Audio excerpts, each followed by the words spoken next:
क्या कहिएगा, क्योंकि प्रधानमंत्री आप पे हमेशा भरोसा दिखाए हैं। नहीं, बिल्कुल, और मुझे खुशी इस बात की है कि उनके भरोसे पे मेरी पार्टी खरा उतरी।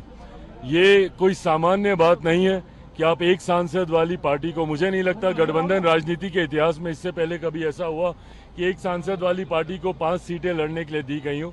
खुशी मुझे इस बात की है कि हमारे तमाम कार्यकर्ताओं की मेहनत से वो पांचों की पांचों सीट हम लोग जीते भी।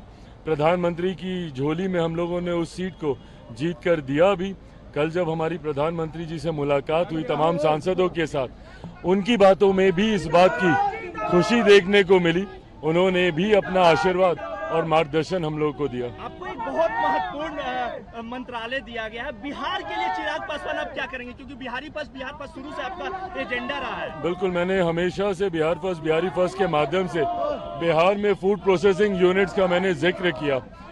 हाजीपुर का केला हो या मुजफ्फरपुर की लीची हो या यहाँ का आम हो या यहाँ का मखाना हो, मैंने हमेशा कहा है कि अगर यहाँ पे प्रोसेसिंग यूनिट्स लगेंगे तो यहाँ के किसानों को ज़्यादा आमदनी मिलेगी, राज्य का राजस्व बढ़ेगा, युवाओं के लिए रोजगार के अवसर खुलेंगे। ऐसे में अब जब मुझे खुद इस विभाग की जिम्मेदारी दी गई है तो ये बड़ी जिम्मेदारी है जिसको पूरी ईमानदारी से निभाते हुए बिहारी फर्स्ट की सोच को धरातल पर उतार पाऊंगा। बिहार में इन दिनों लॉ एंड ऑर्डर पूरी तरीके से गड़बड़ा गया है, अपराध चरमो सीमा पे है, नेता प्रतिपक्ष लगातार आपके सरकार पे हमलावर है। नहीं, और ये चिंता का विषय हम सब के लिए है। मेरी मुख्यमंत्री जी से भी इस विषय को लेकर मेरी बातचीत हुई है।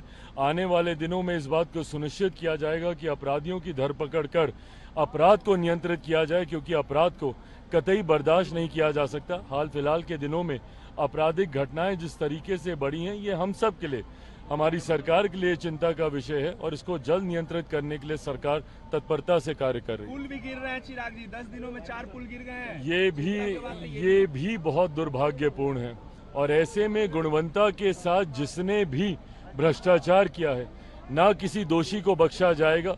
मेरे प्रधानमंत्री भी इस बात को लेकर चिंतित है। आने वाले दिनों में इस बात को सुनिश्चित किया जाएगा कि हमारी डबल इंजन की सरकार आने के बाद जो भी ऐसे निर्माण के कार्य हों उस पे गुणवत्ता का विशेष तौर पर ध्यान रखा जाए। 25 में मुख्यमंत्री बनाने का आपकी मांग कर रही है आपकी पार्टी, लगातार नारेबाजी लग रही है, आपका क्या मानना है? भाई, फिलहाल प्रधानमंत्री जी के द्वारा मुझे एक बड़ी जिम्मेदारी दी गई है, मेरा पूरा ध्यान उस ओर केंद्रित है। स्वाभाविक है, चुनाव राउंड द कॉर्नर है। लोक जनशक्ति पार्टी रामविलास भी पूरी तरीके से आगामी बिहार विधानसभा चुनाव की तैयारियों में जुट गई है। आज का जो हम लोगों ने कार्यक्रम, जो बैठक भी रखा है, उसमें भी चुनाव को लेकर कई बिंदुओं पर चर्चा हम लोग करने जा रहे हैं। पार्टी ऑफिस कब तक आप ले रहे हैं?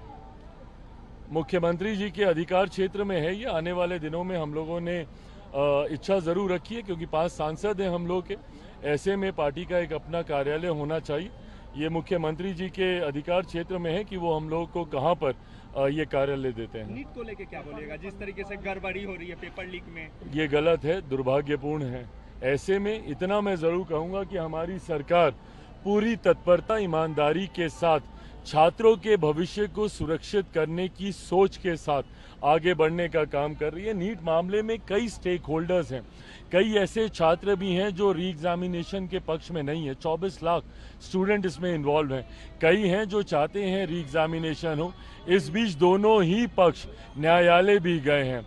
ऐसे में पेपर लीक का भी मामला सामने आया है, उसको लेकर भी विभिन्न जांच एजेंसियां जांच कर रही हैं। ऐसे में तमाम पक्षों की बातें सुनकर ही सरकार अंतिम फैसला लेगी। ये विश्वास दिलाता हूं कि जो भी फैसला लिया जाएगा वो छात्रों के भविष्य को मद्देनजर रखते हुए ही लिया जाएगा।